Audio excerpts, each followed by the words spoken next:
Welcome children.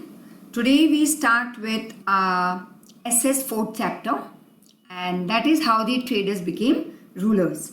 And it will be very interesting journey, and at the end of the this lecture you will be shown short movies related to some animated movies related to how the traders became rulers. So let's start. Now the children were engrossed. So always they start the chapter in essays with a short dialogue form between the teacher and the children, or between a child and the mother. So same way over here, the children were engrossed. Engrossed मतलब बहुत ही ध्यान से वो एक story book read कर रहे थे. In reading the story of two cats and monkey during the recess.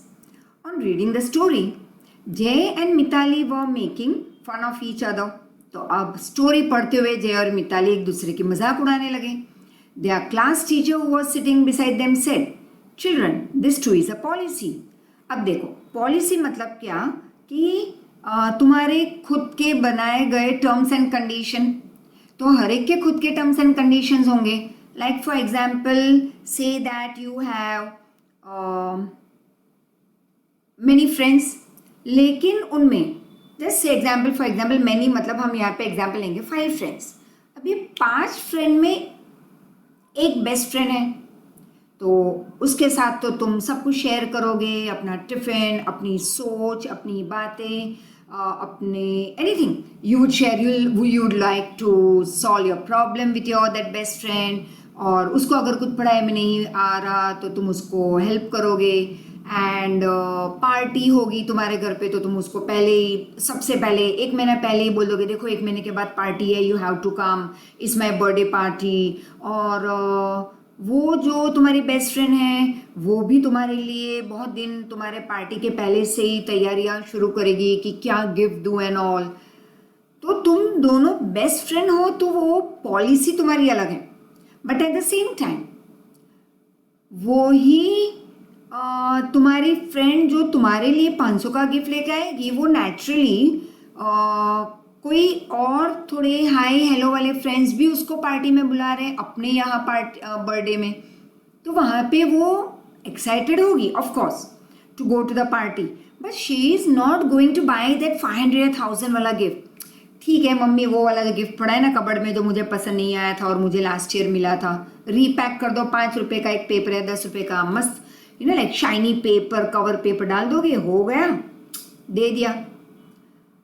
तो this is how your policy for your best friend is different, your policy for someone else is different, right. तो वही teacher समझा रही थी कि children ये भी तो एक पॉलिसी है कि अगर 2 लोग लड़ेंगे, अभी एक अलग बात हुई, वन मोर पॉलिसी, कि अगर घर के से या 2 लोग अगर कहीं पे भी फाइट कर रहे हैं तो कोई तीसरा उसका फायदा उठा के भाग जाएगा, right. Same thing what the britishers did. We were fighting internally Indians due to religion and caste and lot many reason. तो कौन तीसरा आ गया हमारे यहाँ? ब्रिटिशर. और वो आके अपना फायदा उठा के, बट आफ्टर लॉन्ग टाइम, जब तक कि इंडिया डिस्ट्रॉय हो चुका था, एक्सप्लॉइटेड उसने कर लिया था, फिर वो गए, right. So the third party, teacher said, will take the advantage if 2 are fighting. The British had expanded their empire in India with such a policy. अब ब्रिटिश ने ऐसी एक पॉलिसी बनाई थी और अपना एम्पायर बड़ा करने लगे. ये बड़ा उन्होंने रूल बहुत सालों तक किया और पूरे इंडिया में फैल चुके थे, राइट. ऐसी एक पॉलिसी लेके जय asked, "Sir, how is that possible?" And the teacher replied, "Let us go to class and I'll explain you how the Britisher came to India." और किस तरह से उन्होंने अपने पूरे राज्य को फैला के अपने राज को फैला के रख दिया था हमारे पूरे कंट्री में. That is how they establish there rule over a country and over Indians. अब देखो जैसे यहाँ पे पिंक दिखाई दे रहा है, तो 1798 की बात है ये, राइट. फिर 1805 एक बताया गया है, और 1836 में देख लो, और 1856, राइट. तो काफ़ी कुछ इतना सारा कैप्चर करने लगे धीरे धीरे धीरे कि वन फाइन डे पूरा इंडिया कैप्चर कर लिया उन्होंने. Now let's start. By the mid of 18th century, British had already started to rise as or to grow, to emerge as a strong power on Indian political horizon. मतलब कि Indian political horizon मतलब कि हमारे Indian politics में by the mid of 18th century. अब 18th century मतलब you can go back 100 years. तो 18th century मतलब 1700 टू 1799. अब मिड ऑफ 18th सेंचुरी मतलब समवेयर 1750s में 1750 उसके आसपास ब्रिटिश ऑलरेडी बहुत स्ट्रांग बन चुकी थी इंडिया के पॉलिटिकल फील्ड में. Do you know that the British came to India for trade only? Yes, we already had done in the first chapter कि ब्रिटिशर इनिशियली तो खाली बिजनेस करने आए थे, सामान उठाओ सस्ते में और अपनी कंट्री में जाके फिनिश प्रोडक्ट बनाओ बेचो. And Portuguese had come before that and French and Spanish people, बहुत सारे लोग आए थे. लेकिन सब में पावरफुल कौन रहे? ब्रिटिशर. और फ्रेंच और पोर्टुगीज को थोड़े बहुत छोटे पार्ट्स मिले थे इंडिया में. तो ब्रिटिशर इनिशियली आए थे बिजनेस करने, ट्रेड करने. और इनिशियली मतलब beginning they took permission to trade in Indian state. चलो स्टार्टिंग में तो परमिशन भी लेते थे राजाओं के पास कि भाई हम आए आपके यहाँ बिजनेस करने. Then how did they become rulers of the whole country? Starting में अगर वो परमिशन लेते थे हमारे अलग अलग स्टेट के राजाओं से, तो फिर वन फाइंड ये पूरे ब्रिटिशर ही कैसे हमारी कंट्री के राजा बन गए, मतलब ruler. The history of British rule arouses many such questions. Arouses means raises. हमारे दिमाग में बहुत सारे ऐसे क्वेश्चंस आ जाते हैं related to this British rule in a country. To serve their economic interest, खुद को पैसे वाला बनना था, खुद को रिच बनना था. They increase their political control on India with use of British diplomatic tactics. Diplomatic tactics मतलब वाइजनेस, चतुराई. तो खुद की चतुराई से उन्होंने इंडिया को कैप्चर कर लिया politically. First of all trade तो कर ही रहे थे, right? Now just think, if today foreign companies come for trade in India, can they establish their power? Not at all. अब के तो बच्चे भी ऐसे हैं कि इतना हिस्ट्री पढ़ चुके हैं कि कहेंगे भैया डंडा लेके मारेंगे उसे, राइट? भागो यहाँ से. तो today no one has the power to come and rule our country because we have such strong government, we have such strong PM and president and all in our country. And उससे और उनसे ही उनके साथ साथ strong है हमारे लोग जिन्होंने इतने साल बहुत सारी अवेयरनेस भी आ गई है. And children, the youngsters also have become so very powerful and all. तो एक और लिटरेसी बढ़ गई है सबसे बड़ी हमारी कंट्री में, राइट? लोग जाग चुके हैं इतने सालों में, काफ़ी कुछ उनको नॉलेज है. तो today nobody can come and rule us. Wellesley's folly of expansion. Expansion मतलब पहले इतना आके लिया, चलो एक कोई बाजू वाले ऐसे एनी वन फैमिली कोई भी एक तुम ले लो, XYZ, मिस्टर XYZ की फैमिली पहचानती है नहीं है what ever, but they come at your door step. और चलो कोई नया है तुम्हारे बिल्डिंग में रहने, तुम नहीं पहचानते, लेकिन एक दिन आके एक कटोरी लेके आया, भैया थोड़ी हम अभी अभी नहीं रहने आए हैं, थोड़ी तकलीफ है तो थोड़ी शक्कर दे दो. बेचारी मम्मी भोली भाली शक्कर दे दिया, राइट? 2 दिन के बाद वापस आए, 4 आलू दे दो. फिर धीरे धीरे मम्मी के साथ फ्रेंडशिप होगी, फिर घर में आके बैठ जाएंगे, फिर चाय नाश्ता पानी होगा, फिर एक दिन लंच पे आएंगे, फिर एक दिन लंच डिनर दोनों करेंगे, फिर एक दिन तो ब्रेकफास्ट भी किया, लंच भी किया, डिनर भी किया, एक दिन नाइट पार्टी हो गई. एंड पता भी नहीं चला how they captured us, how they took over our property, right? This is how Wellesley एक पार्ट ऑफ ब्रिटिश एम्पायर का एक governor general you can say, right? ऐसे बहुत सारे गवर्नर जनरल से, very smart, highly educated. Naturally तो smartness तो होनी है, इसलिए हम नहीं कहते भाई पढ़ाई करो पढ़ाई करो. पढ़ाई करने से इंटेलिजेंसी तो बढ़ेगी, बड़े होकर अच्छी जगह पे अच्छी जॉब मिलेगी, आप खुद का बिजनेस स्टार्ट कर सकते हो, खुद की फैक्ट्री स्टार्ट कर सकते हो, you can achieve what ever you want. और फिर अगर कोई मुर्ख बनाना चाहेगा तो तुम नहीं बनोगे because you are already you have become very smart. इसीलिए भी पढ़ाई करनी है, getting it, so that we are not exploited in the country, in the market, anywhere. तो let's now see Wellesley policy of expansion. मतलब पहले धीरे से आए, बिजनेस किया, धीरे धीरे धीरे देखा कि ओ यहाँ पे तो सारे जात पात के नाम पे लड़ते झगड़ते रहते हैं, तो और ज़्यादा आ गए अंदर। फिर धीरे धीरे धीरे कैप्चर करने लगे। फिर ये भी देखा कि हमारे पास तो लिटरेसी लेवल बहुत कम है, लड़ाई झगड़े ज़्यादा हैं, और धर्म के नाम पे लड़ाई झगड़े, जात पात के नाम पे लड़ाई झगड़े। तो अगर इंडिया के लोग अंदर अंदर लड़ते झगड़ते रहेंगे तो बाहर वाले का आना ईजी होगा। That is what they did. So when Wellesley came to India as a governor general, cutthroat competition was there between England and France. Cutthroat मतलब throat cut नहीं करना है, cutthroat मतलब very severe competition was there between England and France. It was necessary to check France, मतलब France को वहीं पे रोक देना था, उनको स्टॉप करना था यहाँ पे, that is to check from becoming powerful in India. अब ब्रिटिशर ने देख लिया कि भाई फ्रांस भी हमारे साथ इक्वली कॉम्पिटिटिवनेस में है, तो उसको वहीं पे रोक दो ताकि वो पावरफुल ना बने इंडिया में। और वेलेस्ली को अपना रूल, ब्रिटिश का रूल एक्सपांड करना था, so as to expand their rule in India. Wellesley therefore introduced a new plan, very interesting, subsidiary alliance system. And as per this scheme, any princely state that accepted this alliance had to keep and maintain British army as well as keep a British representative in the royal court.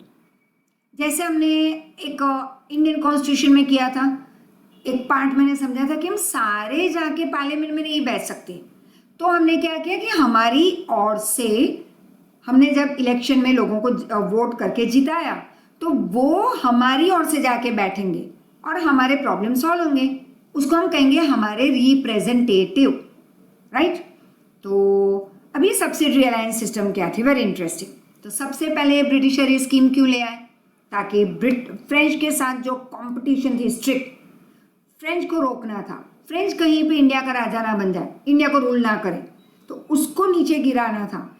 अब चलो भाई गिरे भी नहीं, France वाले ना गिरे, इतने स्ट्रांग थे, तो कुछ वो फ्रांस वाले कुछ सोचे, इसके पहले ब्रिटिशर का दिमाग चला, वो एक पॉलिसी वो लेके आए कि भाई हर एक प्रिंसली स्टेट, मतलब हर एक राज्य का राजा जो ये सब्सिडरी अलायंस एग्रीमेंट है जो साइन करेगा, उसके दरबार में एक ब्रिटिशर रहेगा, मतलब ब्रिटिश रिप्रेजेंटेटिव, मतलब ब्रिटिशर का एक आदमी। एक्चुअली ही वॉज लाइक अ जासूस, मतलब कि रॉयल कोर्ट में, राजा के दरबार में जो भी होगा, अगर कोई सीक्रेट प्लान चल रहे हैं ब्रिटिशर के अगेंस्ट तो कर ही नहीं पाएंगे, क्योंकि ऑलरेडी ब्रिटिश रिप्रेजेंटेटिव है रॉयल कोर्ट में, सब कुछ सुन रहा है वो। नेक्स्ट, वो राजा ब्रिटिश की आर्मी रखेगा खुद को प्रोटेक्ट करने, क्योंकि अगर वो राजा की लड़ाई किसी से अगर हो रही है, राइट, इज डिक्लेयर्ड, तो उसको हेल्प कौन करेगा, ब्रिटिश की वो आर्मी। अच्छा, उस ब्रिटिश की आर्मी को सैलरी, खाना पीना रहना सब कुछ कौन देगा, इंडियन राजा, जिसने उसे एग्रीमेंट में साइन करके रखा हुआ है। So it was so very smartness on the part of britisher कि भाई सब्सिडरी अलायंस सिस्टम एग्रीमेंट जिसने साइन की, उसके यहाँ ब्रिटिश की आर्मी होगी, ब्रिटिश का रिप्रेजेंटेटिव होगा, एक जासूस, ताकि उन आर्मी को उतने सैलरी और खाना पीना रहना, वो सारा खर्चा अब ब्रिटिशर नहीं उठाएंगे, तो पैसे भी बचे, अगर कुछ गड़बड़ अगर वो राजा करेगा तो भी पता चल जाएगा उनको। This way the British could maintain their army without spending any money. तो उस ऐसे बहुत सारे राजाओं के उन्होंने आर्मी लगवा दी खुद की, तो अब ब्रिटिशर को तो मेंटेन करना ही नहीं है, ध्यान रखना ही नहीं है अपनी आर्मी का, क्योंकि सारा कुछ खर्चा उठा रहे हैं Indian Raja. However, the princely state were not allowed to use any arms at their own wish.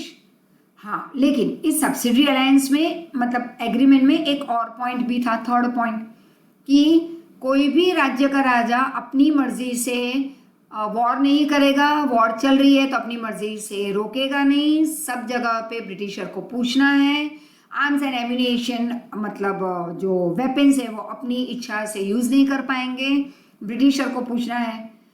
This system, which made many feel secure in the beginning, made them feel enslaved and threatened. Starting में तो वाह वाह, आराम करो, britisher की army हमारे लिए लड़ रही है, हमें तो कुछ करना ही नहीं है, सो इनिशियली और उनको लगा कि हम प्रोटेक्टेड हैं बाय द ब्रिटिश आर्मी। तो इनिशियली मतलब स्टार्टिंग में तो इंडियन राजाओं को जिन्होंने एग्रीमेंट साइन की थी उनको तो बहुत अच्छा लग रहा था, वाह सो नाइस। लेटर ऑन पता चला कि भैया ये तो स्लो पॉइजन है, राइट, हम तो नौकर बन चुके हैं। अब वो डर गए। Subsidiary alliance acted like a slow poison for the princely states of India. You could tell is a sweet poison या स्लो पॉइजन, पता भी ना चले और आदमी मर जाए, राइट, उसको हम कहते हैं स्लो पॉइजन या स्वीट पॉइजन। मतलब इनिशियली तो बहुत स्वीट लगा, बहुत अच्छा लगा, बाद में पता चला कि ये तो बहुत कड़वा है, ये तो हमें मार रहा है धीरे धीरे। The Indian state that became the victim of subsidy alliance system, अब जिन्होंने एग्रीमेंट साइन किया था और बेचारे फंस चुके थे, देवा Hyderabad, Mysore, Ayodhya, Jodhpur, Gaekwads of Baroda, Peshwas of Pune, Scindias of Gwalior, right. अब Nizam of Hyderabad was the first victim of this Wellesley subsidiary alliance system. सबसे पहले एग्रीमेंट साइन की थी हैदराबाद के राजा ने। Then it was Mysore and Ayodhya. Tanjore and Carnatic met also with the same fate, fate मतलब उनका भी वही नसीब। ब्रिटिश में the Marathas fight among themselves. अब ब्रिटिशर ने बहुत अच्छी आइडिया की, स्ट्रॉन्गेस्ट तब थे मराठास, तो मराठास को अपने आप में ही फाइट करवा लिया and consequently that is finally made them accept this agreement. Owing मतलब due to, because of, due to the losses incurred by Nizam in the fight with Marathas, he was the first to accept the alliance। अब बहुत बड़ा loss हुआ निजाम को जब वो मराठा से fight कर रहा था, तो उसने एग्रीमेंट साइन कर ली। टीपू सुल्तान ऑफ मैसूर said ना, I am not going to sign। He was very smart। But after the British victory in the fourth Anglo-Mysore war, Mysore was forced to become a subsidiary state। अब पहले तो टीपू सुल्तान ने ना कहा I am not going to sign it, लेकिन fourth Anglo Mysore war में मैसूर हार गई, तो फिर मैसूर को साइन करना पड़ा ये एग्रीमेंट। मराठा चीफ मतलब सरदार फॉट अमंग देमसेल्फ। अब बहुत सारे अलग अलग मराठा सरदार थे, मतलब like what we call as chief, वो अपने आप में लड़ रहे थे after death of Nana Phadnavis. अब जो मेन रूलर थे मराठास का, मेन जो हेड था, उसके मरने के बाद छोटे छोटे जो लीडर्स थे मराठास के, वो अंदर अंदर लड़ने लगे कि भाई इनकी जगह तो हम बैठेंगे। अब one by one all the Maratha state became the victim of divide and rule policy of the britisher. अब ब्रिटिशर ने जो चाल चली डिवाइड एंड रूल पॉलिसी, मतलब अंदर अंदर लड़ाई करवाओ, डिवाइड कर दो, खुद रूल करो, वही उन्होंने मराठास के साथ किया। The other state namely Ayodhya, Gorakhpur, Tanjore, Carnatic, Farrukhabad also face the same fate। उन्होंने भी, उनका भी यही नसीब हुआ। In this way within a period of time period मतलब span of 7 years, Wellesley expanded the company rule and made the British the supreme power in India। अब Wellesley ने कंपनी रूल धीरे धीरे धीरे 7 साल में एक्सपैंड कर दिया। सुप्रीम कौन बन गया? Britisher, right. You can see this lord Wellesley, right, a battle fought by Wellesley. Naturally ये हथियार, मस्त तगड़े घोड़े, और हमारे पास ये सब तो था नहीं, तो नेचुरली हमें तो हारना ही था। Now let's see rule in India, that is British rule. अब कैसे एक्सपैंड हुआ ये? धीरे धीरे धीरे एक एक एक एक एक एक स्टेट करके पूरा ले लिया। देखो पूरा उनके हाथ में आ गया, except some small small places were with Portuguese and French. Now after finalising the subsidiary alliance agreement with Mysore, Nizam of Hyderabad and Maratha chief, British moved towards the north part of India। फिर British चली गई north में, तो सबसे पहले तो इनको उड़ा दिया, उनके पास हरा के उनके पास एग्रीमेंट साइन करवा लिए सब्सिडरी अलायंस सिस्टम। फिर चले गए वो यहाँ पे, राइट, नॉर्थ में। Then they entered into a treaty of friendship with Nepal. फिर और हमको कैप्चर किया, एग्रीमेंट साइन करवाए, फिर नेपाल चले गए। Sensing a threat from it, Nepal के गुरखास वेरी स्ट्रांग, ये लंबे तगड़े मोटे मस्त एकदम स्ट्रांग, तो उनको हम गुरखास कहते हैं। तो अब ब्रिटिशर को डर लगा रहता था नेपाल से, तो फिर वहाँ चले गए वो उनको कैप्चर करने।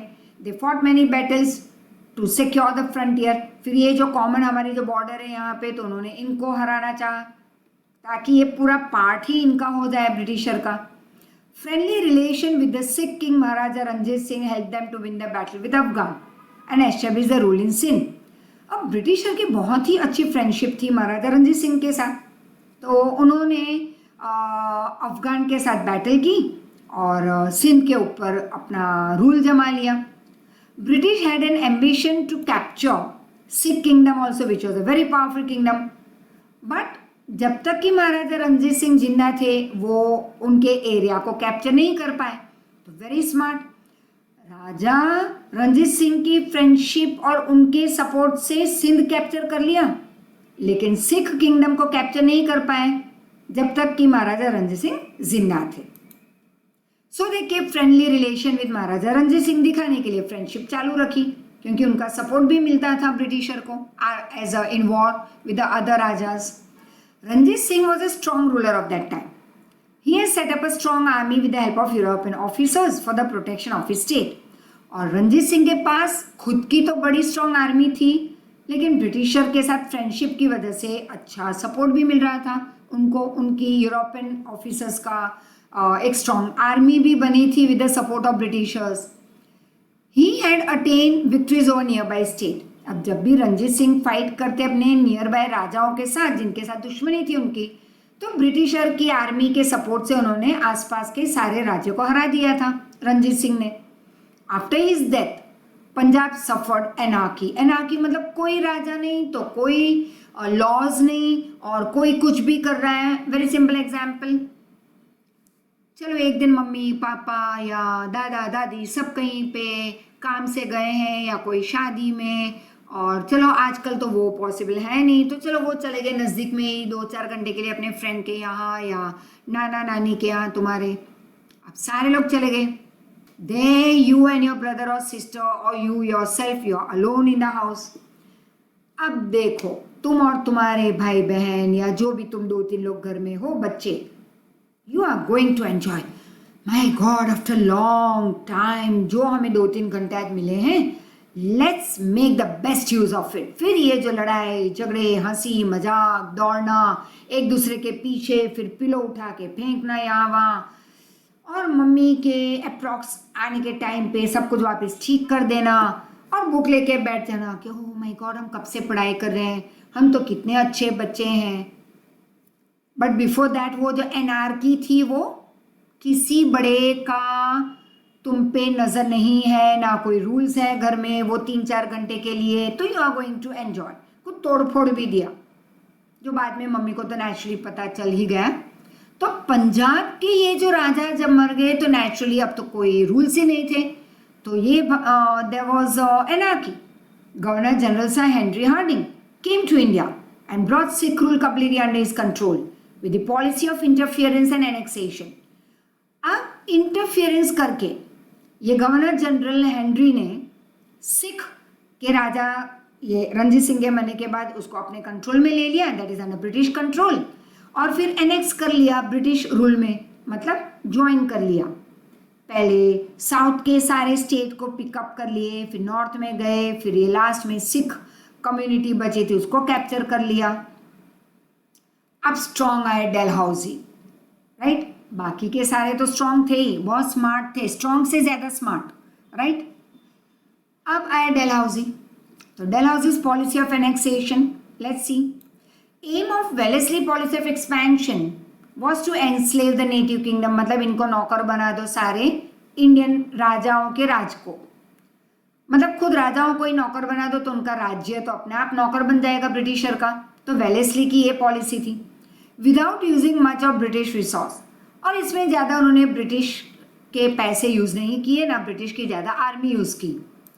The state that accepted subsidiary alliance considered British as their friend. Starting में तो हमारे सारे राजा इस एग्रीमेंट को साइन करके क्या समझ रहे थे, वाह ब्रिटिशर्स हमारे फ्रेंड्स हैं। Eventually in the absence of internal and external threat they became irresponsible. फिर स्टार्टिंग में तो उनको कुछ डर नहीं था ब्रिटिशर का, ये एग्रीमेंट साइन करने के बाद तो वो थोड़े इररिस्पॉन्सिबल हो गए, मस्त एकदम आराम कर रहे थे क्योंकि उनके पास ब्रिटिश की आर्मी थी उनका ध्यान रखने के लिए। एडमिनिस्ट्रेशन भी उनका पावर जो था इंडियन राजाओं का रूल वो धीरे धीरे धीरे डिटीरियोरेट होने लगा, मतलब खराब होने लगा क्योंकि उनका ध्यान ही नहीं था वहाँ पे। उनको लगा ब्रिटिशर हैं हमारा ध्यान रखने के लिए, क्योंकि हमने तो ये सब्सिडी अलायंस साइन कर ली है तो हमारा सब काम अब ब्रिटिशर के लोग करेंगे, तो उनका ध्यान हट गया अपने रूल पे से। Outcome of this cheating of the British was anarchy in many princely state. अब हुआ ये, राजाओं का ध्यान नहीं, ब्रिटिशर को यही चाहिए था, और बहुत सारे राज्य में क्या देखा, एनार्की आ गई, ठीक से रूल्स फॉलो कोई कर नहीं रहा था, और बहुत बड़ी एक सीक्रेट प्लान किया अब ब्रिटिशर ने, जिसमें इंडियन रूलर्स ट्रैप हो गए थे। एक बहुत बड़ी जाल बुन ली थी ब्रिटिशर ने, जिसमें हमारे राजा फंस गए। अब British got an excuse to start interference in the internal affairs of the state under the reason that is pretext of putting an end to anarchy.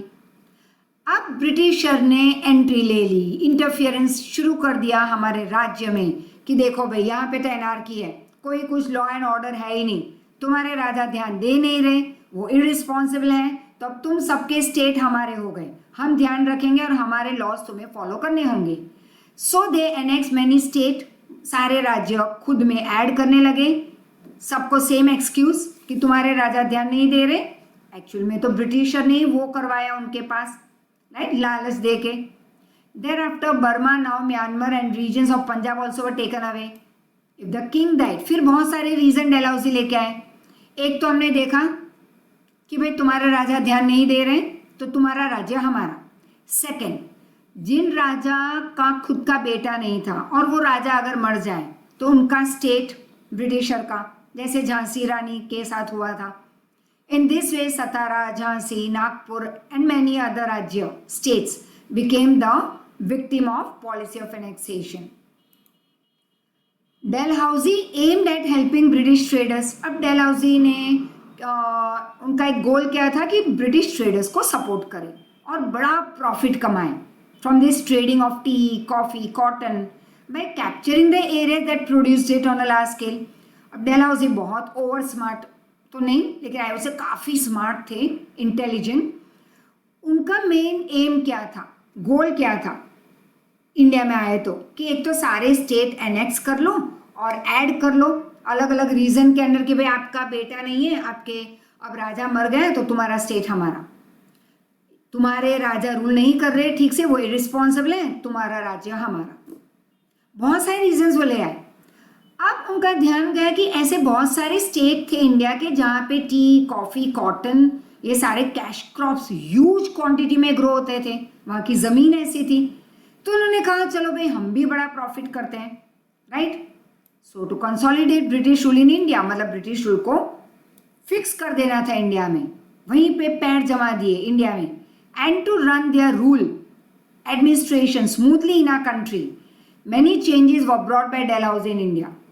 अब ब्रिटिशर को जिंदगी भर यहीं पे जमा के रखना इंडिया में और खुद यहाँ पे अच्छे से रूल करना, इसलिए डलहौजी नए नए रूल्स लेके आते। ड्यूरिंग हिज टाइम पीरियड, मतलब जितने सालों के लिए डलहौजी को भेजा गया था इंडिया में, he brought many changes, many reformation, जो तब उन्होंने खुद के लिए किया था लेकिन आज हमारे लिए वो ब्लेसिंग है। So it's like blessing in disguise हम कहते हैं। The first railway line started in India between Mumbai and Thane in 1853। The modern postal system started in India.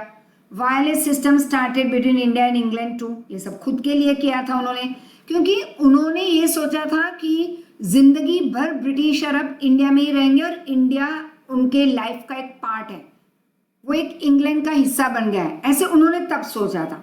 उनको नहीं पता था कि बहुत सालों के बाद Gandhi ji and many other people and Bhagat Singh and मतलब इन ऑर्डर बहुत सारे लोग एंट्री लेंगे इंडिया में जो इंडियंस थे और वो उनको भगाएंगे यहाँ से। ये तो उन्होंने सोचा ही नहीं था कभी, और वो हुआ बहुत साल के बाद। लेकिन ये 1853 की बात है, तो तब वो जैसे ये उनका दूसरा घर बन चुका था इंडिया, तो उनको आसानी रहे यहाँ पे रहने में, उनको आसान उनके लिए वो बनाना चाहते थे इंडिया और इंग्लैंड के बीच का कम्युनिकेशन। तो वो बहुत कुछ ले आए यहाँ पे, English education, postal system, wireless, Mumbai और थाने के बीच में उनके लोग आसानी से आने जाने लगे। और ही पास लॉस टू बैन। अब थोड़ा बहुत हमारे इंडियन रिफॉर्मर्स लाइक राजा राम मोहन रॉय और सब ने जो पढ़े लिखे थे, इंग्लिश एजुकेटेड थे, उन्होंने डलहौजी को रिक्वेस्ट की कि भाई इंडिया में बहुत सारे ईविल कस्टम चल रहे हैं, तो हमारी तो वो सुनेंगे नहीं, आप यहाँ के रूलर हो तो आप ऐसे लॉ पास करो कि भाई चाइल्ड मैरिज हो ही नहीं, विडो रीमैरिज अलाउ होना चाहिए। तो वो ये सब ले आए ब्रिटिशर हमारे लिए नए laws. English education was spread in India during his time. First universities in India started at Mumbai, Chennai and Kolkata in 1857. Thus, these reforms were basically for the expansion of British rule in India and for their easy rule. खुद easily यहाँ पे rule कर पाए और उनका rule expand हो जाए India में, इसलिए ये सब ले आए जो हमें तो पता ही नहीं चला initially. Although Indian benefited later, बहुत सालों के बाद हमें इसका फ़ायदा हुआ, बट स्टार्टिंग में तो सफ़र ही हुए हम। Indians had to suffer a lot with the introduction of this new system of Britishers in our country. Now dissatisfaction of people. लोग बहुत नाखुश थे, दुखी थे because of this all system of Britisher. After the policy of subsidiary alliance, Dalhousie policy of annexation shook the whole country terribly. अब Dalhousie last में जो आया और जो पॉलिसी लेके आए ना, वो पूरी कंट्री हिल चुकी थी उनकी वजह से। They were very fed up of them. They were not satisfied. They were not happy. This resulted in the dissatisfaction among the common people of India towards the Britishers. अब उनमें गुस्सा इंक्रीज होने लगा था। You must have seen the film Kranti. I would say even today that yes, you can see this movie Kranti, Mangal Pandey, Aamir Khan, और ये थोड़ी बहुत साल पुरानी है, but it was awesome movie. I would say pick it up as your homework. And sit with the parents, see this movie, let them also see, it will be very interesting. And if you have not seen, यहाँ पे लिखा है, लेकिन मैं खुद suggest करूँगी तुम्हें कि ये पढ़ाई करने के बाद, पढ़ाई करने के बाद ये 2 मूवी देख लेना। At this time the people was suppressed. इस टाइम पीरियड में तुम देखोगे मंगल पांडे में कुछ ज़्यादा ही दिखाया है क्लियरली कि कैसे लोगों को प्रेशर में रखते थे under the dictatorial rule, that is regime of the Britishers. Dictatorial मतलब वो जो कहें वो ही करना है। कई बार हम नहीं कहते हाँ ये टीचर तो कैसी है, हिटलर जैसी, राइट, ऐसा हम नहीं कहते, बट कई बार बच्चे ऐसा बोल देते हैं। मैंने भी सुना है कई बार ये, जो टीचर कहें या जो भी ह्यूमन बीइंग ये कहे कि मैं कहूँ वही होना है, तो हम क्या कहते हैं, हिटलर जैसे हैं। That is dictatorship. तो ब्रिटिशर कुछ ऐसा ही रूल करते थे हम पे, हमारी तो कोई सोच ही नहीं थी, हमारी आवाज़ वो नहीं सुनते। In addition to that reforms made by Dalhousie added fuel to fire. अब आग में और तुम कहोगे तो फ्यूल छिड़कना तो और आग बढ़ेगी, जले पे नमक छिड़कना तो और जलना। तो ये सारे रिफॉर्म्स जो डलहौजी लेके आए थे नए वाले, तो वो तो फ्यूल टू फायर का काम किया। Different people reacted differently to railway, facilities of post, telegraph, western education. अब जब ये सब डलहौजी ले आए उनके खुद के भलाई के लिए, तो हम इंडियंस ने, तब के इंडियंस ने अलग तरीके से रिएक्ट किया। ऑर्थोडॉक्स पीपल को ये लगा कि ब्रिटिश उनके कल्चर को, उनके धर्म को डिस्ट्रॉय करना चाहती है। Reforms done by British were basically for running administration smoothly.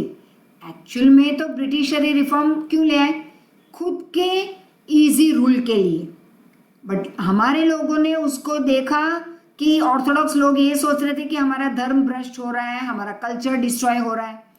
Dissatisfaction of people and reach the point of saturation. अब सैचुरेशन मतलब यहाँ तक बस, अब नहीं। जैसे एक सैचुरेशन लेवल है, एक take a glass of water, पानी से भर दो, नमक डालो तो ओवरफ्लो नहीं होगा, और नमक डालो, पानी तो ओवरफ्लो होगा ही नहीं कोई भी कंडीशन में, लेकिन तुम्हें नमक नहीं दिखेगा, और डालते रहो डालते रहो डालते रहो, एक सैचुरेशन पॉइंट आ जाएगा। अब उस पानी के ग्लास में नमक डिजॉल्व नहीं होगा, that is the saturation point. मतलब कि किसी की शादी में जाते हो और ये मस्त मस्त खाना, my God today I am going to eat a lot, कितने सारे स्टॉल्स हैं, खाते रहे खाते रहे। अब यहाँ तक, मतलब यहाँ तक खाना नहीं आ गया, लेकिन हम कहते हैं कि बस अब नहीं, तुम्हारी मनपसंद चीज़ पड़ी है वहाँ पे, अब नहीं, अब इच्छा नहीं होती, मतलब कि सैचुरेशन लेवल आ जाता है हर एक चीज़ का। बहुत परेशान किया मम्मी को, बहुत परेशान, मम्मी बेचारी सुनती रहती है। फिर अब एक सैचुरेशन लेवल, एक थप्पड़ पड़ जाएगा मुंह पे, क्योंकि अब मम्मी सहन नहीं कर पाएगी। ठीक है, तो dissatisfaction of people had reached their saturation level and they were now in the state of fighting. अब वो रिबेल करने के पॉइंट पे आ चुके थे, which resulted in the 1857 war. मतलब एक, I would not say it was a war, it was a revolt of different rajas. अलग अलग राजा ने अपनी और से अलग अलग रिवोल्ट दिखाया, they revolted. So this dissatisfaction among Indians resulted in the freedom fight of 1857. तो इसके बाद फॉलो होंगे थोड़े बहुत एनिमेटेड शॉर्ट मूवीज, लेकिन मैंने बताया कि क्रांति और मंगल पांडे तो देख ही लेना, वेरी इंटरेस्टिंग, एंड लेकिन पढ़ाई करने के बाद। ठीक है, आज के आज देखना नहीं है, कल देख लेना, परसों देख लेना, लेकिन देख लेना। So thank you my dear children, thank you so much, enjoy. लेकिन एंजॉय करने के पहले क्या करना है, मैं बाय हार्ट ही करवा लूंगी पढ़ाई। राइट, देखा ना हमने यहाँ पे कैसे अनपढ़ लोगों को लोग आसानी से मूर्ख बना सकते हैं, एक्सप्लॉइट कर सकते हैं, कैप्चर कर सकते हैं तुम्हारी प्रॉपर्टी। तो हम पढ़ लिख के बहुत बड़े इंसान बनेंगे। You can touch the stars, you can reach at the top. इतनी पढ़ाई कर लो that you yourself feel proud of yourself. मम्मी पापा तो प्राउड फील करेंगे, और अगर हम कभी फ्यूचर में 10-15 साल के बाद मिलते हैं और तुम अगर मुझे, अभी तो हमने एक दूसरे को मिले ही नहीं, लेकिन I am very positive about it कि हम मिलेंगे श्योर, बहुत नियर क्लोज फ्यूचर में। और फिर उसके बाद पढ़ाई करने के बाद फिर 10-15 साल के बाद फिर जब मिलेंगे, या 20 साल के बाद जब मिलेंगे, तो हम पहचानेंगे नेचुरली, क्योंकि मैम तो अपने बच्चों को पहचानेगी 100%, और तुम अपनी प्यारी मैम को पहचान लोगे। That day I will be very proud. Yes, I will look at my बच्चा, my god, I will be so proud कि क्या पढ़ाई की है। और आज के लेक्चर को याद रखा है तुमने कि क्या करना है, पढ़ाई, बहुत बड़ा इंसान बनना है, and earn a lot, and do what you want on the planet. Be a good child of your parents, and make them feel also proud. Of course, parents are first, mom first, ma'am baad mein. Are you getting it? So, love you, work hard, stay safe, पढ़ाई करो, बाद में enjoy करो this one, and खेलना खाना पीना सब कुछ पढ़ाई के बाद। Listen to your parents, respect them, love them, and take care. Thank you so much for listening. Thank you. Thank you very much. Expansion of British Empire. After conquering the richest province of Bengal and having eliminated all their foreign rivals, the company was now ready to acquire more territories in India. By 1818, entire subcontinent except Punjab and Sindh had been brought under their control. Part of it was ruled directly by the company, and the rest of the two princely states over whom the company had supreme control. Anglo-Mysore Wars. 4 Anglo-Mysore Wars were fought between 1766 to 1799. Led by Warren Hastings, the company fought 2 wars with the Nawab of Mysore, Hyder Ali. Though Hyder Ali had some victories, British were able to finally subdue him with the help of Nizam of Hyderabad and the neutrality of Marathas. Hyder's son Tipu, perceiving the British intentions, waged 2 wars against Governor-Generals Cornwallis and Wellesley. He was killed fighting heroically in 1799 at Seringamapatnam. His territories were divided between the British and their ally, the Nizam. The new ruler was forced to sign the subsidiary treaty. Anglo-Maratha Wars. The company fought 3 wars with Marathas to finally subjugate them. Unfortunately, the Maratha Sardars were not united, and they took sides in the intense power struggle that was going on among the different factions around the Peshwa. Often some sided with the British to fight the other. The British were finally able to strike with great energy and vigour under Lord Hastings in 1818 and managed to dethrone the Peshwa and depose him off on pension. His territories were annexed to the province of Bombay.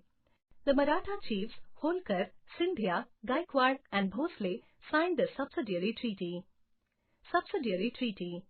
Lord Wellesley gave shape to a policy that subordinated Indian states under the paramount authority of East India Company. The ruler who signed the Subsidiary Treaty accepted the permanent stationing of British forces in his kingdom at his cost. To meet its cost, an Indian state would either surrender a portion of its territory to the company or would pay an annual amount. In return, the company would protect all the subsidiary states against foreign invasion. The Indian rulers were expected not to fight or keep any contract with any other power without the permission of the British. The Nizam, the Nawab of Awadh, the Marathas and the Rajputs were the major rulers who signed this treaty. The British thus maintained a large army stationed all over India at the expense of the rulers. The ruler had to disband his army and he lost control over his defense, foreign and domestic policies.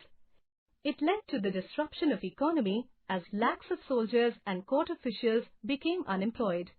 With the short protection from the British, the rulers neglected the welfare of the people and their rule became more oppressive. Expansion from 1818 to 1857. As stated earlier, by 1818, the entire subcontinent except Sindh and Punjab had been brought under British control. Sindh was a loyal subsidiary state and yet to be annexed in 1843 by an act of betrayal. The state of Punjab flourished under a large market for British goods. He was the Governor-General from 1848 to 1856, who devised a policy which came to be known as Doctrine of Lapse. The doctrine declared that if an Indian ruler died without a male heir, his kingdom would lapse or pass into British hands. Several states like Satara, Sambalpur, Udaipur, Nagpur and Jhansi were annexed under this policy. He also abolished the titles of rulers of Karnataka, Tanjore and Surat. He also refused to allow pension to ex-Peshwa Baji Rao, to's adopted son Nana Sahib. Finally, in 1856, the company also took over Awadh. The ruler accused the ruler Wajid Ali Shah of maladministration and misgovernance. The British declared that they were obliged by duty to take over Awadh in order to free the people from the misgovernment. Ranjit Singh, who had built a large kingdom, he had kept the British at bay through diplomacy and with the help of a strong army built on European line. But after his death, his kingdom plunged into instability caused by a civil war between his wife Rani Jindan and the army. Using this to their advantage, the British defeated the Punjab army in 2 wars and annexed Punjab. Thus, the last independent state was absorbed into the British Empire.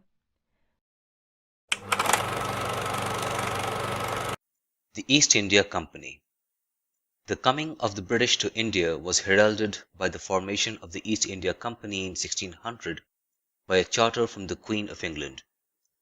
The company was initially set up to foster and expand trade in the East Indies and Far East. From a company trading in spice and raw materials for the growing industries in England, the company took over the reins of the government of the areas where it traded through 3 methods, namely subsidiary alliance, direct possession, and through the policy of the Doctrine of Lapse.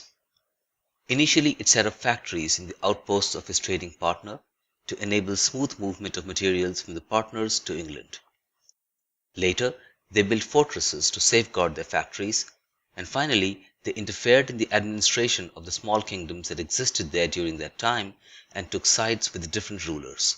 The subsidiary alliance allowed the British to station their army in the kingdom and also a resident to look after their interests. Invariably, the resident took over the reins of the government. Slowly, the king became a puppet in the resident's hands, and sooner or later, the kingdom was taken over by the British. In other cases, they waged war with the kingdoms and won the kingdom. The last method adopted was what was called the Doctrine of Lapse, where the king who did not have a natural heir could not adopt an heir and the kingdom automatically lapsed into British territory. This was against the belief of the Hindus and created a lot of discontent. From 1600 to 1857, the company reigned supreme in India and other Asian and African countries, colonizing many areas and extending the British Empire. Perhaps the biggest colony that the British possessed during that time was India, both in terms of size and extent. Having a foothold in a country that was a gateway between the East and the West proved to be a jackpot for the British. Other European countries too tried their hands at colonization, but did not get to sustain what they got. The trading company slowly now became the center of political power in India, and with the blessings of the British government started ruling the country with the help of a Governor-General later known as the Viceroy. The end of the company rule came with a mutiny in 1857 when the Queen decided to rule directly and asked all the company officials to return. From 1858, the British government directly ruled India till 1947.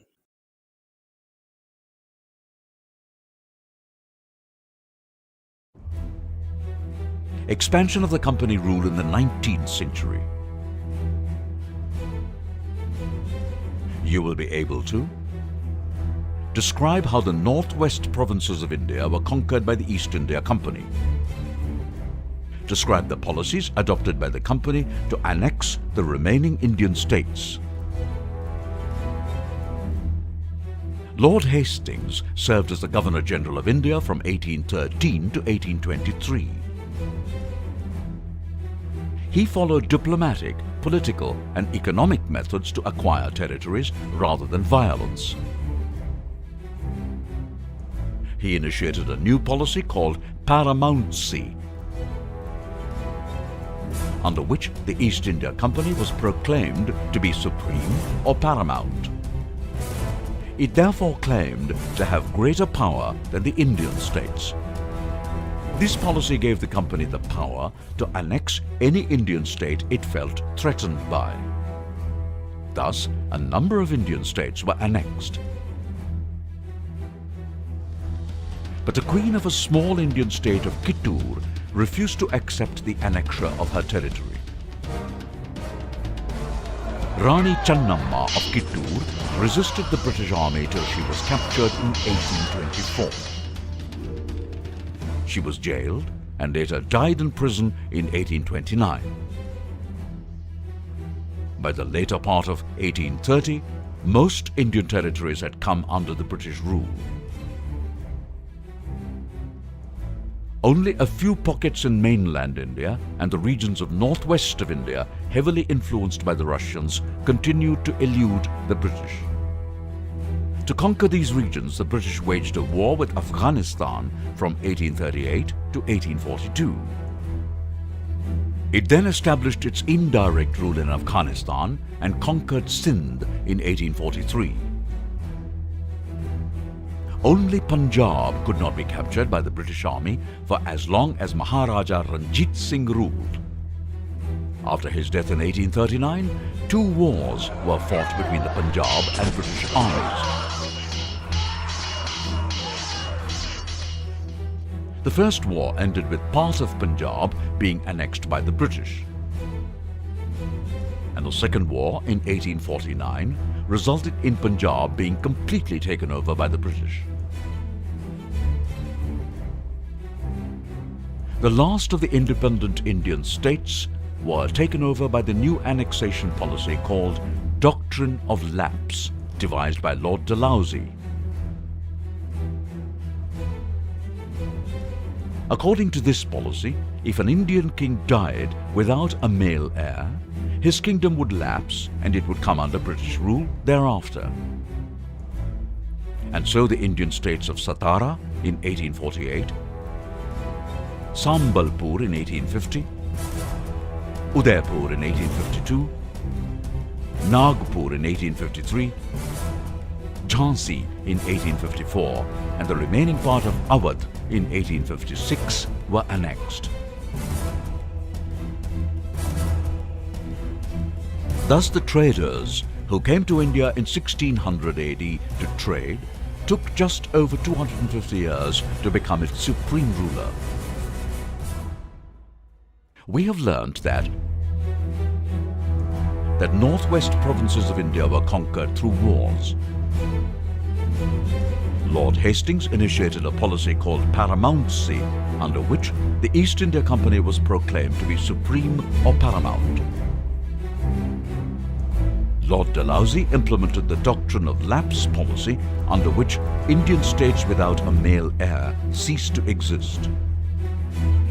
Satara, Sambalpur, Udaipur, Nagpur, Jhansi and remaining parts of Awadh were annexed by the company. By 1856, the East India Company that came to India as a trader became its ruler.